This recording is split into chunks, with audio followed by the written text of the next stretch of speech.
नमस्कार, कान्तिपुर समाचारमा स्वागत छ। सुरु गरौँ अहिलेका मुख्य समाचारबाट। कोरोना संक्रमित 196 जनाको मृत्यु, 8,000 भन्दा बढी बिरामी। एक सातादेखि संक्रमण दर 40% को हाराहारीमा। नेपालमा देखियो धेरै संक्रामक ट्रिपल म्युटेन्ट भेरिएन्ट। थप खोप आयात गर्ने टुङ्गो अझै भएन। दोस्रो डोज पर्खेका 14 लाख भन्दा बढी ज्येष्ठ नागरिकको खोप पनि अनिश्चित। कोभिड उपचारलाई लक्षित गरी मौद्रिक नीतिको समीक्षा। अक्सिजन प्लान्ट स्थापना गर्नेले सस्तोमा ऋण पाउने, 50 करोडसम्म पुनर्कर्जा। शेयर बजारमा फेरि कीर्तिमान, अहिलेसम्मकै सर्वाधिक 11 अर्ब 35 करोडको कारोबार। परिसूचक 2800 अङ्क नजिक।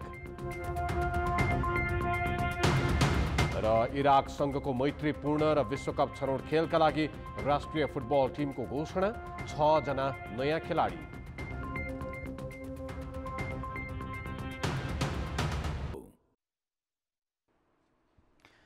नेपालमा कोभिडको थप नयाँ भेरिएन्ट देखिएको छ। स्वास्थ्य तथा जनसङ्ख्या मन्त्रालयले 35वटा नमुना भारतमा लगेर जिन सिक्वेन्सिङ विधिबाट परीक्षण गर्दा नयाँ भेरिएन्ट फेला परेको हो। नयाँ सहित नेपालमा कोरोना भाइरसका 3 किसिमका भेरिएन्ट पुष्टि भएका छन्। 35 मध्ये 34 जनामा नयाँ भेरिएन्ट पत्ता लागेको हो। नयाँ भेरिएन्ट ट्रिपल म्युटेन्ट भएको मन्त्रालयले जनाएको छ। यो भाइरस सबै उमेर समूहका लागि धेरै संक्रामक र जोखिमपूर्ण मानिन्छ। यस्तै एकजनामा भने युके भेरिएन्ट पुष्टि भएको छ। नेपालमा युके भेरिएन्ट पुसमै फेला परेको थियो। विश्व स्वास्थ्य सङ्गठनले नेपालमा पुष्टि भएको नयाँ भेरिएन्टलाई यसअघि नै भेरिएन्ट अफ कन्सर्न घोषणा गरिसकेको छ।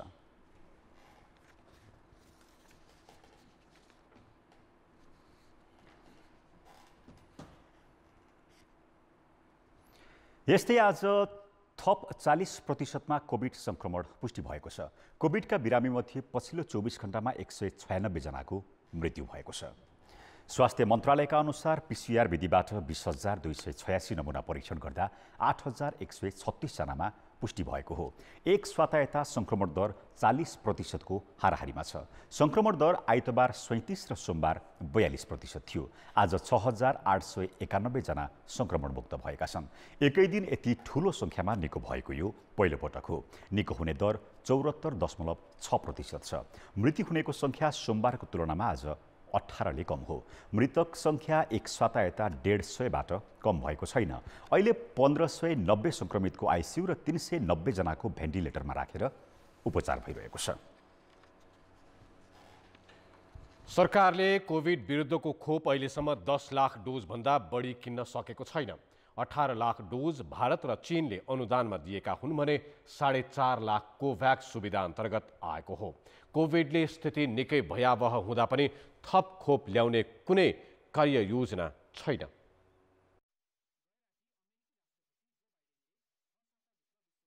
मुलुकलाई कोभिड विरुद्धको 8 करोड डोज खोप दिने घोषणा गरे। उनले खोप दिने मुलुकको नाम सार्वजनिक गरेका छैनन्। यस्तै क्यानाडाले पनि आफूले प्राप्त गर्ने एक्स्ट्राजेनेकाको खोप विभिन्न मुलुकलाई दिने सोच बनाएको छ।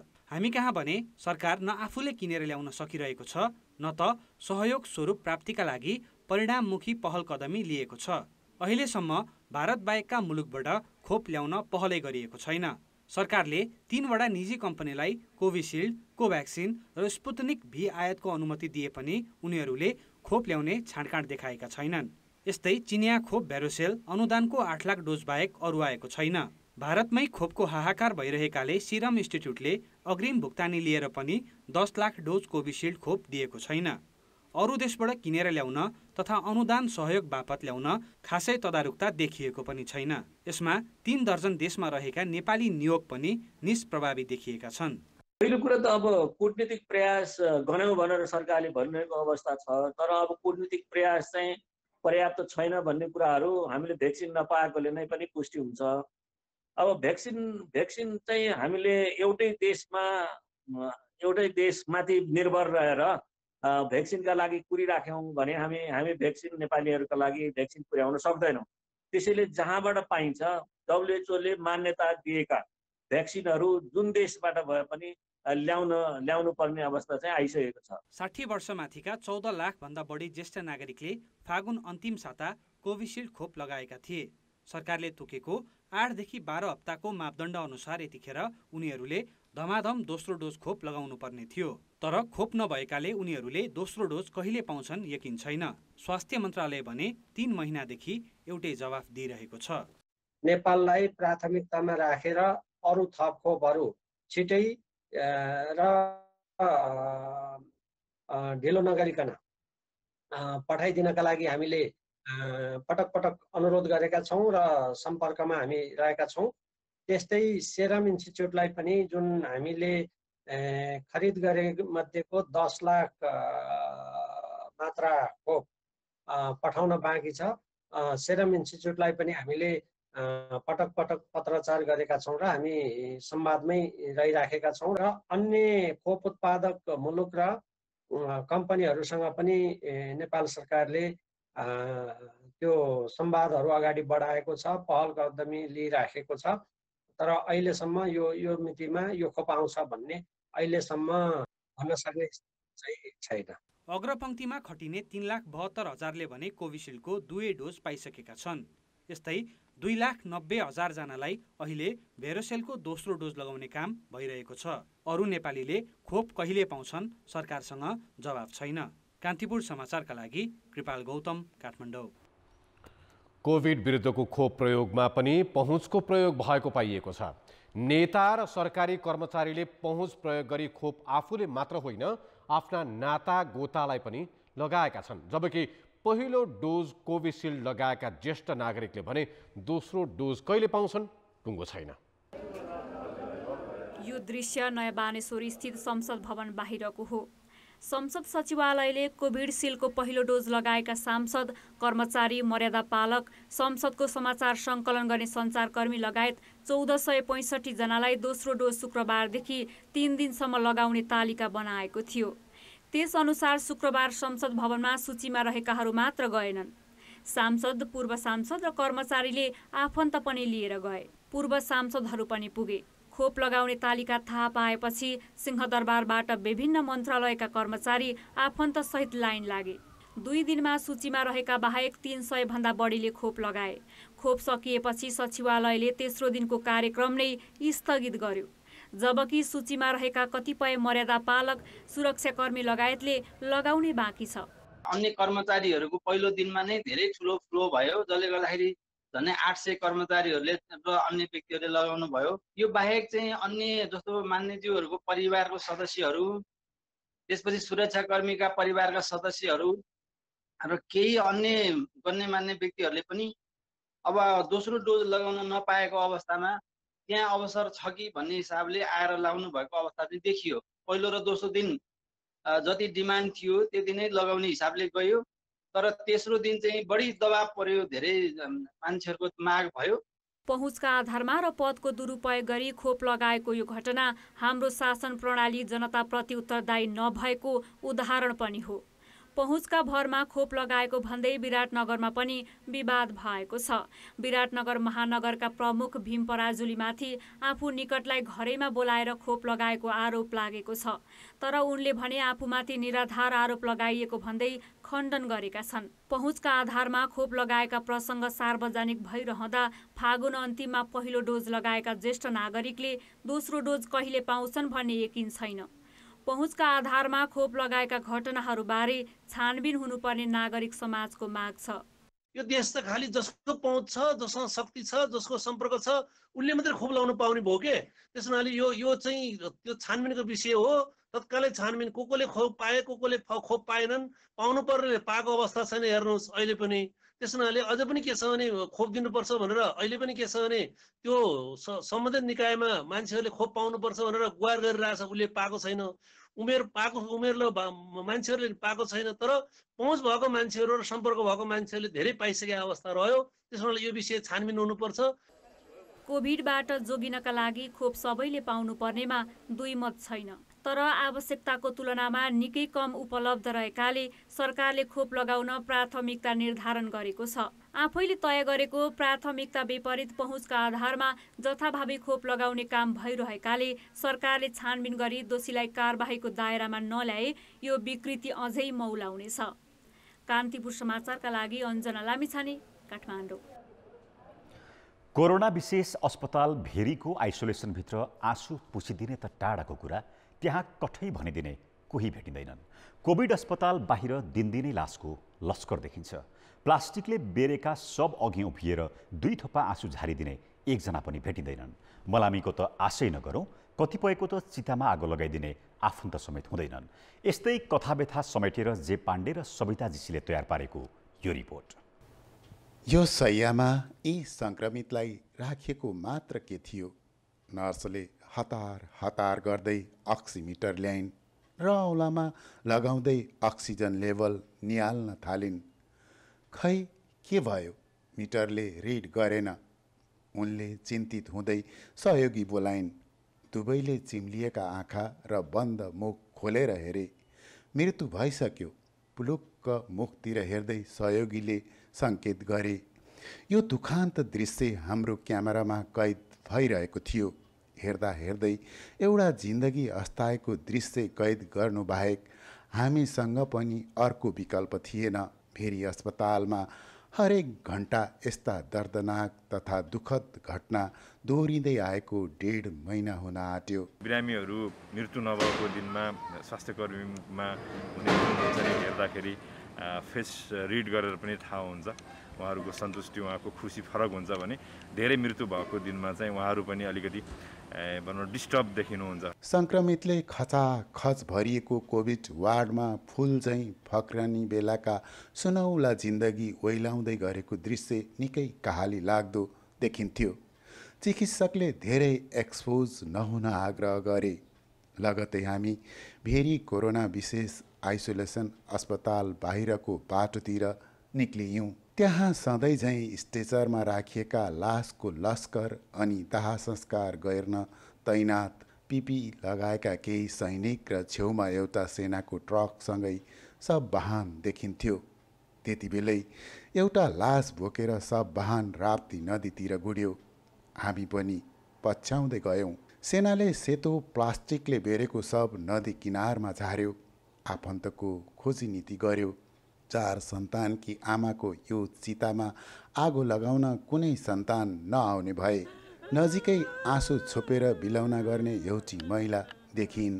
परिवारको सदस्य नभए पनि आफन्तको नाताले यिनै महिलाले चितामा आगो लगाएर अन्तिम बिदाई गरिन्। छोराहरू खै अब कोही यहीँ नेपालगञ्जी छ भन्छन्, कोही के भन्छन्। अब 4 छोरा छन्। अहिलेसम्म 1 महिना बुहारीले हस्पिटलमा कुन्नु भयो। अहिलेसम्म अब कोही पनि आएको छैन। सङ्कट र दुःख परेका बेला आफ्नै सन्तानले समेत साथ छाड्ने गरेको यो एउटा प्रतिनिधिमूलक घटना मात्र हो। यस्ता घटना दैनिक हुने गरेका छन् जुन राप्ती नदी किनारमा देखिन्छ। आफन्त पनि नआएपछि यस्ता धेरैजनाको सब सेनाले व्यवस्थापन गर्दै आएको छ। कोहीको चाहिँ आफन्तहरू हुँदैनन् र नभएको खण्डमा चाहिँ अब त्यो मिलाउने प्रक्रिया र त्यसको चाहिँ रीतिरिवाज अनुसार चाहिँ हामीले गरिदिइराखेका छौँ। कोरोना भाइरस सङ्क्रमित मध्ये दैनिक 10 देखि 15 जनाको मृत्यु हुन थालेको 1.5 महिना भयो। जङ्गल, खोला, नाला र नदी जताततै चिता जलिरहेको देखिन्छ। चित्रण गर्नै नसक्ने यो अवस्थामा जिन्दगीको पर्दा खस्दा झरेका आँसु देख्ने, पुस्ने र पीडा बुझ्ने कसले? कान्तिपुर समाचारका लागि सविता जीसीका साथ जे पाण्डे, सिधनिया घाट, बाँके। अब बाँकी समाचार।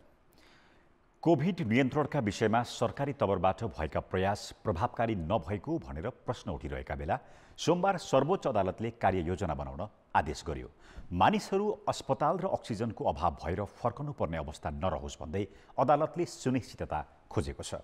समयमा तयारी गर्न नसक्ने तर सबै ठिक भन्दै दाबी मात्रै गर्ने परिपाटी देखिएको समयमा अदालतले सरकारको काममाथि प्रश्न उठाएको हो।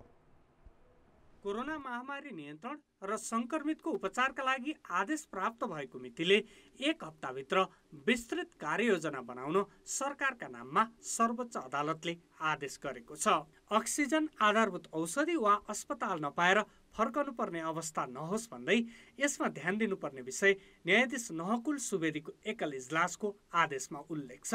परिस्थिति गम्भीर हुँदै गएको तर्फ संकेत गर्दै अक्सिजन र उपचारको अभावमा संक्रमित मर्नुपर्ने अवस्था नआओस् भन्ने सर्वोच्चको आदेशको आशय छ। सबै संक्रमितको उपचारमा सहज र समान पहुँच हुनुपर्ने भन्दै सर्वोच्चले प्रदेश र स्थानीय तहमा पनि संक्रमितको उपचारको पूर्वाधार र अरू व्यवस्था गर्न आदेश दिएको छ। निश्चित अवधि पुगेपछि दोस्रो चरणको खोप लगाउन पाउने सुनिश्चितता गर्न पनि आदेशमा भनिएको छ।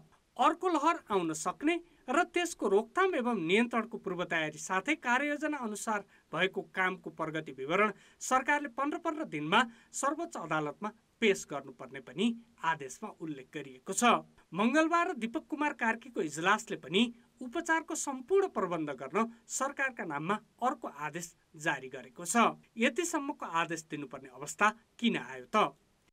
तर यथार्थमा कार्ययोजना बनाएर भित्री रूपले नै लागि परेर उसले के भनेदेखि यो नागरिकको जीवन रक्षा गर्नेतर्फ लागेको देखिएको छैन। यही स्थितिलाई सर्वोच्च अदालतले गम्भीरतापूर्वक के भनेदेखि विचार गरेर अदालतलाई सरकारलाई चाहिँ तिमी यो जिम्मेवारीबाट के बाहिर पन्चिन पाउँदैनौ, तिमीले के भने संविधानले नागरिकको जीवन बचाउने जुन राज्यको जुन जिम्मेवारी हो त्योबाट के पन्चिँदैछौ। अब के हो भने यो चाहिँ तिमीले कार्ययोजनै बनाएर यसलाई के नागरिकको जीवन के सुरक्षा गर यो भनेर मात्रै भएन, कार्ययोजना बनाउनु पर्यो भनेर यसरी के भने अदालतले के भनेदेखि आदेश दिएको स्थिति हो। स्वास्थ्य मन्त्रालय भने पहिलेदेखि नै कार्ययोजना अनुसार नै अगाडि बढेको दाबी गर्छ। सुरुवाती दिनदेखि नै कार्ययोजना बनाएर काम गरिरहेको अवस्था छ। अहिले सम्मानित सर्वोच्च अदालतको आदेशलाई आदर गर्दै सरकारले पनि थप गर्नुपर्ने सुधार गर्नुपर्ने पाटोहरूमा त्यसै अनुसार सुधार गर्दै धेरैभन्दा धेरै व्यक्तिहरूलाई सहज हुने, संक्रमित कम हुने र उपचार गर्नलाई हुने कठिनाइहरूलाई कम गराउने गरी कामहरू गर्दै जान्छौँ। हामीले गरिरहेका कामहरूमा सुधार गर्ने ठाउँहरू छन् भने पनि त्यसलाई सुधार गर्दै परिष्कृत गर्दै लिएर जान्छौँ। मन्त्रालयले जे दाबी गरे पनि कोभिड बिरामीले सहजै रूपमा उपचार पाउन सकेका छैनन्। त्यसैले कोभिड नियन्त्रणका लागि थप गम्भीरता जरुरी छ र यो कुरा अदालतको आदेशबाट समेत पुष्टि भएको छ। कान्तिपुर समाचारका लागि दीपक आचार्य, काठमाडौँ। सर्वोच्च अदालतले प्रधानमन्त्री केपी शर्मा ओलीको पुनः शपथ ग्रहणको माग सम्बन्धी रिटमा अन्तरिम आदेश दिन अस्वीकार गरेको छ। प्रधान न्यायाधीश शैलेन्द्र शमशेर जबराको एकल इजलासले पुनः शपथ ग्रहण र सांसद नभएका व्यक्तिलाई मन्त्री बनाउन नहुने माग गर्दै परेको रिटमा अन्तरिम आदेश नदिएको हो।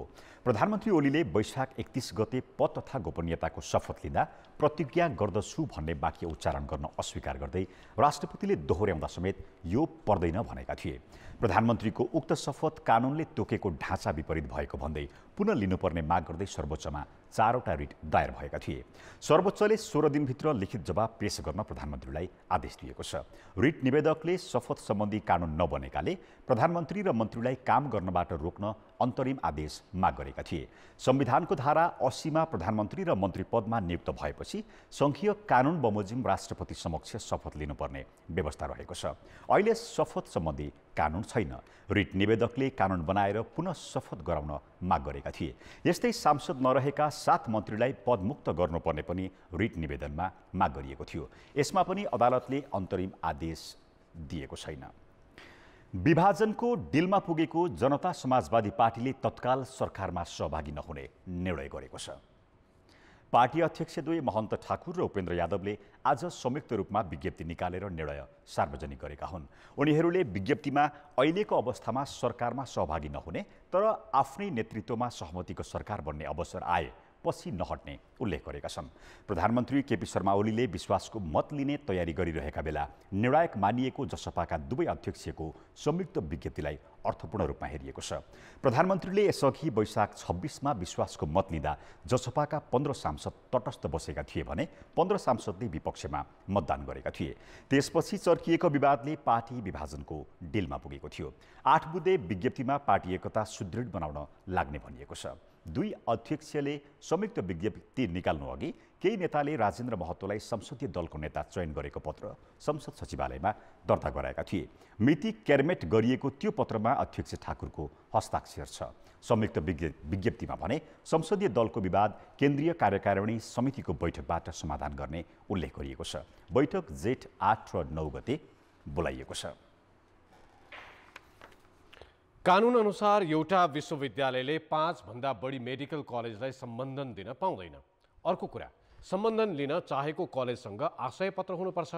तर यसअघि नै 10 कलेजलाई सम्बन्धन दिएको काठमाडौँ विश्वविद्यालयले आशय पत्र रद्द भइसकेको झापाको बीएनसी मेडिकल कलेजलाई सम्बन्धन दिन सिफारिस गरेको छ। देश कोभिडले आक्रान्त भइरहेका बेला कानुन विपरीत सम्बन्धन प्रक्रिया अघि बढाइनुलाई शङ्कास्पद रूपमा हेरिएको छ।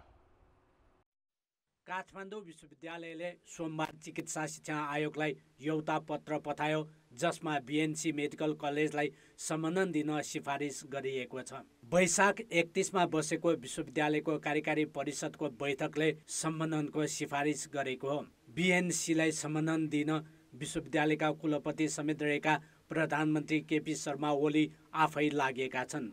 उनले 2.5 महिना अघि बालुवाटारमा बसेको विश्वविद्यालयको सिनेट बैठकमा सम्बन्धन प्रक्रिया अगाडि बढाउन निर्देशन दिएका थिए। तर अधिकांश सिनेट सदस्यले भने विरोध गरेका थिए।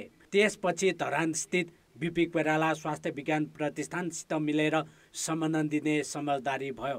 तर अलगै कानुनद्वारा सञ्चालित प्रतिष्ठानबाट सम्बन्धन प्रक्रिया अगाडि बढाउने समझदारी नै अवैध भएको भन्दै व्यापक विरोध भयो।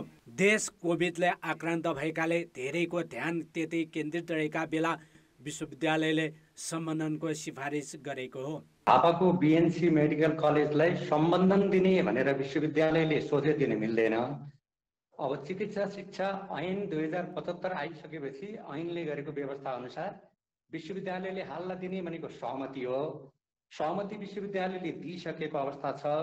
स्थलगत अध्ययन निरीक्षण गरेर त्यो पनि सभासदज्यूको संयोजकत्वमा त्यो प्रतिवेदन सहित हामीले चिकित्सा शिक्षा आयोगलाई सहमतिको लागि पत्र पठाएका छौँ। अब चिकित्सा शिक्षा आयोगले निर्णय गर्ने सम्बन्धनको विषय ऐन अनुसार उहाँहरूले गर्नुपर्ने देखिन्छ। चिकित्सा शिक्षा अनुसार एउटा विश्वविद्यालयले 5 वटा भन्दा बढी मेडिकल कलेजलाई सम्बन्धन दिन पाउँदैन। त्यो कानुन बन्नु अघि नै काठमाडौँ विश्वविद्यालयले 10 वटा निजी कलेजलाई सम्बन्धन दिइसकेको छ। अर्कातिर बीएनसी कलेजसँग आशय पत्र नै छैन। आयोगका अनुसार कलेजले यसअघि लिएको आशय पत्र नवीकरण नगरेकाले रद्द भइसकेको छ। तर यो थाहा हुँदाहुँदै प्रधानमन्त्री ओलीले फार्गुन तेस्रो साता कलेजमै पुगेर कानुनले नमिले पनि सम्बन्धन दिलाउने आश्वासन दिएका थिए। आयोग भने कानुनले नमिल्ने भन्दै सम्बन्धन नदिने अडानमा छ। त्यो उसको चाहिँ प्रतिबद्धता पत्र भनेको हामी उसले चाहिँ सम्बन्धन पाउने भयो भने हामी दिन तयार छौँ भन्ने विश्वविद्यालयको पत्र सहित राखेर आशय पत्रमा उसले निवेदन दिनुपर्ने हो। यसभन्दा अगाडि उसले शिक्षा मन्त्रालयबाट आशय पत्र लिइसकेको भए तापनि त्यो विश्वविद्यालयको अहिलेसम्मको प्रतिबद्धता पत्र उसँग थिएन हैन। आयोगका अध्यक्ष प्रधानमन्त्री आफै हुन्। 5 वर्ष पहिले विश्वविद्यालयको शिक्षाध्यक्ष छँदा सम्बन्धन दिन नमिल्ने अडान लिएका उपकुलपति भोला थापाले प्रधानमन्त्रीको दबाब थेक्न नसकेरै सिफारिस पत्र आयोगमा पठाएको स्रोतले बताएको छ। कान्तिपुर समाचारका लागि क्यामेरामा राजेन्द्र महर्जनका साथ नारायण किलम्बु, काठमाडौँ। बागमती प्रदेशबाट राष्ट्रिय सभामा रिक्त 1 सदस्यका लागि 6 गते बिहिबार उपनिर्वाचन हुँदैछ। लुम्बिनी प्रदेशमा रिक्त 1 पदका लागि आजै मनोनयन दर्ता भएको छ। तर सत्तारूढ दल नेकपा एमाले एक्लै बहुमतमा भए पनि आन्तरिक किचलोकै कारण चुनावी समीकरण टुङ्गो नलाग्दा मतदाता अहिलेसम्म अलमलमै देखिन्छन्। राष्ट्रिय सभामा बागमतीबाट एमालेको आधिकारिक उम्मेद्वार बनेका गृहमन्त्री रामबहादुर थापाले मंगलबार दिउँसो वरिष्ठ नेता माधव कुमार नेपाललाई उनकै निवास कोटेश्वरमा भेटेर निर्वाचनमा आफूलाई सघाउन आग्रह गरे। एमालेको जारी विवाद मत्थर गर्दै सहमतिका लागि कार्यदलले काम थालेको पृष्ठभूमिमा भएको भेटलाई थापाका सहयोगीले सकारात्मक दावी गरेका छन्। तर 2075 जेठ 2मा फर्कने गरी पार्टी एकताको अडान राखेका नेता नेपालले थापालाई पूर्ण सहयोगको वचन भने दिएका छैनन्। किनभने असन्तुष्ट पक्षले थापाको उम्मेदवारीलाई नै अवैध भनेको छ। हामीले चाहिँ दुईटा कुरा अगाडि सारेका छौँ। एउटा 75 साल जेठ 2 गतेको एमाले बिउताउने, दोस्रो चाहिँ के भने उहाँले अदालतको निर्णयपछि फागुन 23 पछिका सम्पूर्ण निर्णयहरू खारेज गर्ने। ती सम्पूर्ण निर्णयहरू खारेज गर्ने भनेपछि रामबहादुर थापालाई उम्मेदवार बनाउने निर्णय पनि स्वतः खारेज हुन्छ। त्यो सिङ्गो एमाले महाधिवेशन चुनेको एमालेको निर्णय होइन, एउटा गुटको निर्णय हो र त्यसलाई उहाँले जबरजस्ती सूर्य चिन्ह दिनुभएको छ। त्यसले गर्दाखेरि अब यो अहिलेको चाहिँ अराजकताको अवस्थामा अब यहाँ एमालेको खासै कोही उम्मेदवार छैन। यस्तो स्थितिमा मतदाताहरूले आफ्नो विवेक पुर्याएर मतदान गर्ने, त्यस पछाडि आफ्ना उम्मेदवारलाई जिताउने कुरा गर्नुहुनेछ। तर राष्ट्रिय सभाको आसन्न निर्वाचनमा एमालेकै नेपाल पक्षको मत निर्णायक हुनेछ।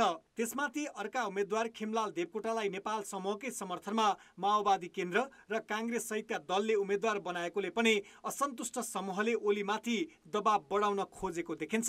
अहिले बागमती प्रदेशमा एमाले एक्लैको बहुमत मतभार छ। सबै मत पाउन सके गृहमन्त्री थापाले जित्ने निश्चित जस्तै छ। तर अध्यक्ष ओलीसँग कुरा नमिले नेपाल पक्षको मत थापाले पाउने छैनन्। त्यसैले निर्वाचन अगावै सहमति गर्ने नेपाल पक्षको चाहना र त्यसलाई अल्म ल्याएर आफ्नो उम्मेद्वारलाई जिताउने ओली पक्षको रणनीतिले 6 गते हुने चुनावको समीकरणले अझै एकिन स्वरूप लिएको छैन। एमाले कार्यदलमा त्यसले ठोस गति नलिनु पनि त्यसको एउटा कारण हो। त्यो यदि मिल्ने प्रक्रिया अगाडि साँच्चै बढेको हो, दुवै पक्ष त्यसमा मिल्ने प्रक्रियामै इमान्दार भएको हो भने र मूलभूत रूपले चाहिँ बहुमत पक्ष अहिले प्रधानमन्त्री रहनुभएको केपी शर्मा ओली रहनुभएको पक्ष पनि त्यसमा उत्तिकै इमान्दार रहेको हो भने चाहिँ यो अहिलेको चाहिँ चुनावलाई चाहिँ सेटल गरिसक्नुपर्छ, त्यसलाई मिलाइसक्नुपर्थ्यो कि यो गरौँ भनेर एउटा समझदारी विकसित भइसकेको हुनुपर्थ्यो। कथम कुरा मिलेन र एमालेको नेपाल पक्षको मत देवकोटाको पुल्टामा गयो भने चुनाव उनैले जित्ने देखिन्छ। तर मतदाता अझै अन्यलमा हुनु र एमालेका दुवै पक्ष आफ्नै रणनीतिमै केन्द्रित हुनुले राष्ट्रिय सभाको उपनिर्वाचन कसको पुल्टामा जान्छ एकिन छैन। कान्तिपुर समाचारका लागि नवराज पाण्डे, काठमाडौँ।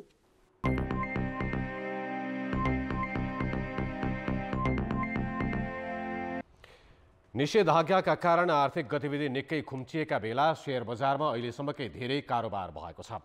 यस्तै बजार मापन गर्ने परिसूचक अहिलेसम्मकै उच्च 2800 अङ्क नजिक पुगेको छ। बजार मापन गर्ने परिसूचक 34.7 अङ्कले बढेर 2794 अङ्कमा पुगेको छ। उत्पादनमूलक बाहेकका 12 समूहले परिसूचक बढाएका हुन्। जीवन बीमा समूहको परिसूचक सबैभन्दा धेरै 204 अङ्कले उकालो लागेको छ। यस्तै होटेल समूहको परिसूचक 200, विकास ब्याङ्कको 100, जलविद्युतको 97, लघुवित्तको 85 र निर्जीवन बीमा समूहको परिसूचक 81 अङ्कले बढेको नेपाल स्टक एक्सचेन्जले जनाएको छ। उत्पादनमूलक समूहको परिसूचक भने 5 अङ्कले घटेको छ। यस्तै आज 11 अर्ब 35 करोड रुपियाँभन्दा बढीको कारोबार भएको छ। यो कारोबार रकम अहिलेसम्मकै धेरै हो। यसअघि माघ 26मा 10 अर्ब 62 करोड रुपियाँको सेयर किनबेच भएको थियो। निषेधाज्ञाका कारण लगानीका अन्य क्षेत्र प्रभावित भएकाले सेयर बजारमा लगानी बढेको विश्लेषण गरिएको छ। सेयर कारोबार घरमै बसेर गर्न सकिन्छ। आज नेपाल पुनर्बीमा, अरुण कावेली, जलविद्युत सहित 4 कम्पनी प्रत्येकको 30 करोड रुपियाँभन्दा बढीको सेयर कारोबार भएको छ। नेपाल राष्ट्र ब्याङ्कले कोभिडका बिरामीको उपचारलाई लक्षित गरी मौद्रिक नीतिको त्रैमासिक समीक्षा गरेको छ। जसअनुसार अक्सिजन प्लान्ट स्थापना गर्न चाहने स्वास्थ्य संस्था र उद्योगले आधार दरमा कर्जा पाउनेछन्। अक्सिजन अभावमा कोभिडका बिरामीको मृत्यु हुने क्रम बढेपछि राष्ट्र ब्याङ्कले मौद्रिक नीतिको तेस्रो त्रैमासको समीक्षा गर्दै अक्सिजन प्लान्ट स्थापना गर्न प्रोत्साहित गर्ने नीतिगत व्यवस्था गरेको हो। जस अनुसार अक्सिजन प्लान्ट स्थापना गर्न चाहनेले अहिलेको आधार दर अर्थात् 9% हाराहारीमा कर्जा पाउँछन्। यस्तै लिक्विड अक्सिजन प्लान्ट स्थापनाका लागि 50 करोडसम्म तथा अक्सिजन प्लान्ट स्थापना गर्न 20 करोडसम्मको कर्जालाई 1 वर्षका लागि विशेष पुनर्कर्जा उपलब्ध गराउने व्यवस्था गरिएको छ। यस्तो कर्जाको ब्याज दर 1% छ। यस्तै ब्याङ्क तथा वित्तीय संस्थाले संस्थागत सामाजिक उत्तरदायित्व अन्तर्गत छुट्याइएको कोषको रकम अक्सिजन सिलिन्डर, खोप र औषधिमा खर्च गर्न पाउनेछन्। उनीहरूले निषेधाज्ञा अवधिभर ग्राहकबाट कर्जा वसुलीमा कुनै पनि प्रकारको पेनाल्टी वा अतिरिक्त शुल्क लिन नपाउने व्यवस्था पनि गरिएको छ। यो बीचमा खास गरी निषेधाज्ञाको अवधिमा पनि मुद्दती निक्षेप, जमानत, प्रतिपत्र र कर्जाको नवीकरण जस्ता कुराहरू अवरुद्ध हुन सक्ने भएकोले यसमा पनि ग्राहकको अनुरोधमा बैंक वित्तीय संस्थाले नवीकरण गर्न सक्ने व्यवस्था गरेका छौँ, जुन अनलाइन मार्फत पनि बैंक वित्तीय संस्थाहरूमा ग्राहकहरूले अनुरोध गर्न सक्नुहुन्छ। त्यसको आधारमा पनि यस्ता खालका बैंक जमानत, प्रतिपत्र, कर्जा, मुद्दती निक्षेप जस्ता उपकरणहरू चाहिँ नवीकरण गर्न सक्ने व्यवस्था मिलाएका छौँ। निषेधाज्ञा अवधि र त्यसको 1 महिनासम्म बैंक तथा वित्तीय संस्थाले कुनै पनि प्रकारको असुली र लिलामी सम्बन्धी सूचना जारी गर्न पाउने छैनन्। राष्ट्र ब्याङ्कले यो वर्ष 4% आर्थिक वृद्धि हासिल गर्न चुनौती हुने बताएको छ। सरकारले भने 8% आर्थिक वृद्धिको लक्ष्य लिएको छ। कोभिड रोकथामका लागि धेरै स्थानमा निषेधाज्ञा जारी गरिएकाले आर्थिक क्रियाकलाप निकै कम भएको र त्यसको असर आर्थिक वृद्धिमा पर्ने ब्याङ्कको भनाइ छ।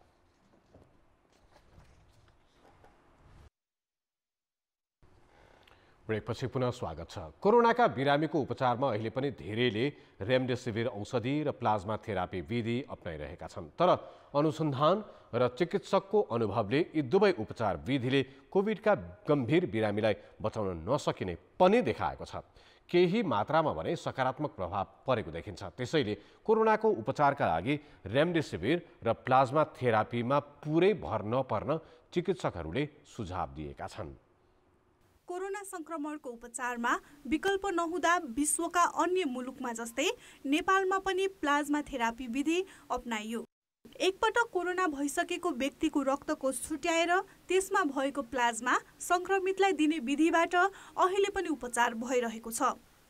संक्रमितको शरीरले रोग प्रतिरोधात्मक क्षमता विकास गर्न नसक्ने भएकोले एन्टिबडीले भाइरससँग लड्न मद्दत गर्ने विश्वास गरिन्छ। तर यो विधि सबै बिरामीका लागि प्रभावकारी भने भएन। के पनि भनेको छ भने हाम्रो नेपाल मेडिकल काउन्सिल गाइडलाइनमा यसको लागि चाहिँ माइल्ड टु मोडरेट केसमा चाहिँ काम गर्ने कि नगर्ने भन्ने कुरा चाहिँ कन्क्लुजन भइ नसकेको हुनाले यसलाई चाहिँ रेकमेन्डेसन गरेको छैन। भनेको मतलब चलाउँदै नचलाउनु भनेको होइन।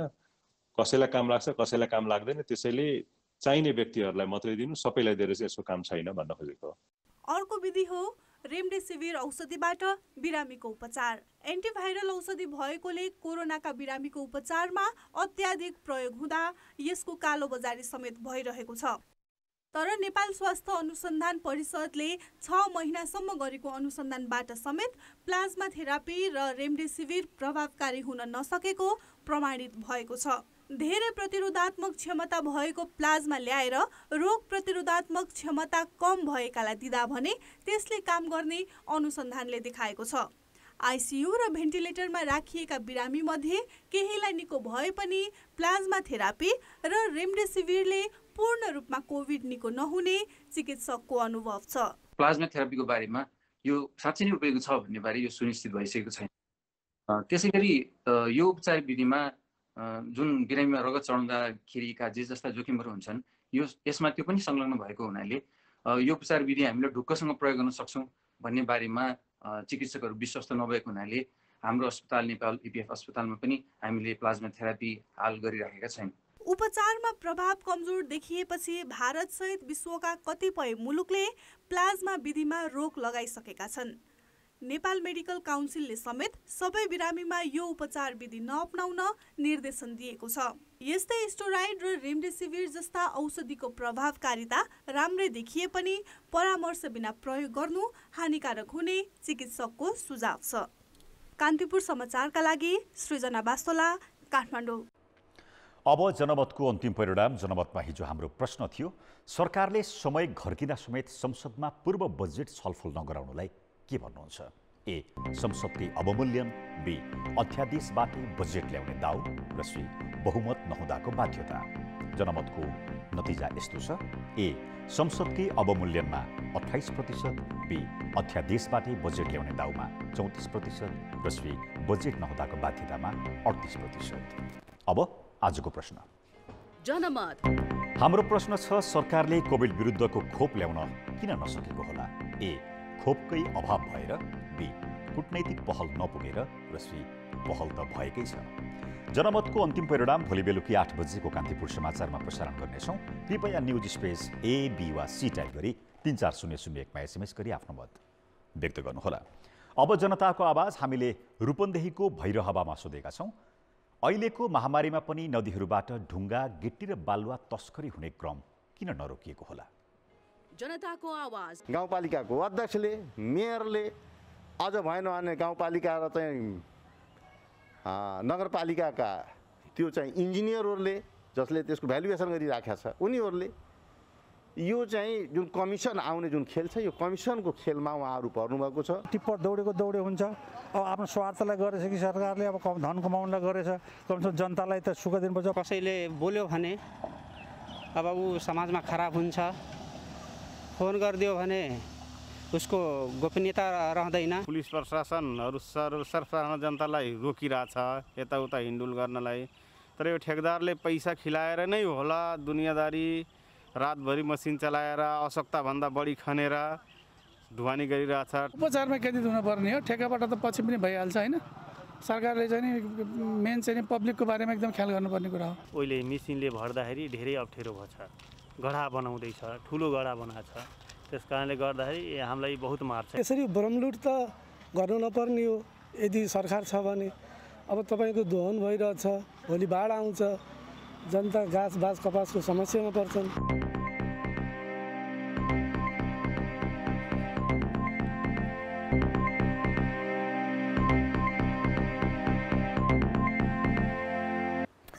नमस्कार, कान्तिपुर खेलकुद समाचारमा स्वागत छ। प्रशिक्षक अब्दुल्ला अल्मुताइरीले इराक विरुद्ध मैत्रीपूर्ण खेल तथा विश्वकप छनौट खेलका लागि नेपाली राष्ट्रिय फुटबल टोलीको 23 सदस्यीय अन्तिम टोली घोषणा गरेका छन्। थ्री नेसन्स कप उपाधि जित्न सफल टोलीबाट 13 खेलाडी परिवर्तन गर्दै प्रशिक्षक अल्मुताइरीले टोली घोषणा गरेका हुन्। थ्री नेसन्स कप जित्दाका 10 खेलाडीले मात्र राष्ट्रिय टोलीमा स्थान बनाउन सके।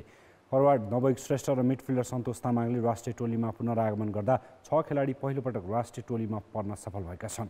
मिडफिल्डर कमल थापा, सुरजज्यू ठकुरी, गौतम श्रेष्ठ, आयुष कलान, मनिष डाँगी र गोलरक्षक विशाल सुनार पहिलोपटक राष्ट्रिय टोलीमा परेका हुन्। फरवार्ड आशिष लामा र सुमन लामासँगै मिडफिल्डर पूजन उपरकोटी पनि टोलीमा फर्किएका छन्। प्रारम्भिक टोलीबाट 9 खेलाडी बाहिर रहे। थ्री नेसन्स कपको टोलीबाट फरवार्ड द्वय भरत खवास र दर्शन गुरुङ तथा मिड डिफेन्डर रञ्जित धिमाल र निशान खड्काले अन्तिम टोलीमा स्थान बनाउन सकेनन्।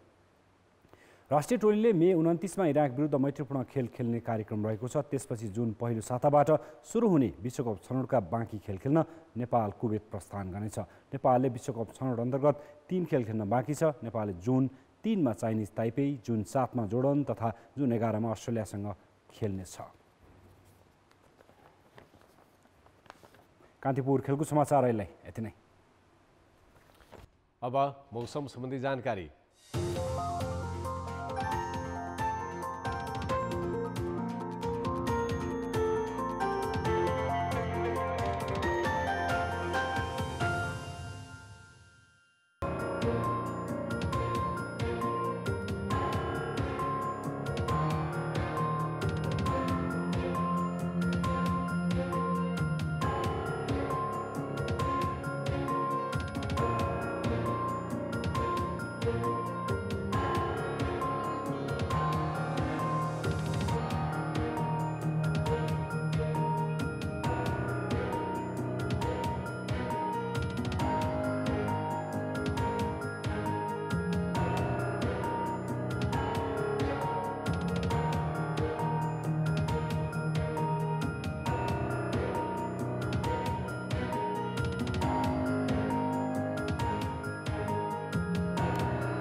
कान्तिपुर समाचार अहिलेलाई सकियो। हाम्रो अर्को समाचार बुलेटिन भरे राति 10:30 बजे अङ्ग्रेजी भाषामा र 11 बजे नेपाली भाषामा हुनेछ। कान्तिपुर टेलिभिजन हेर्दै गर्नुहोला। नमस्ते।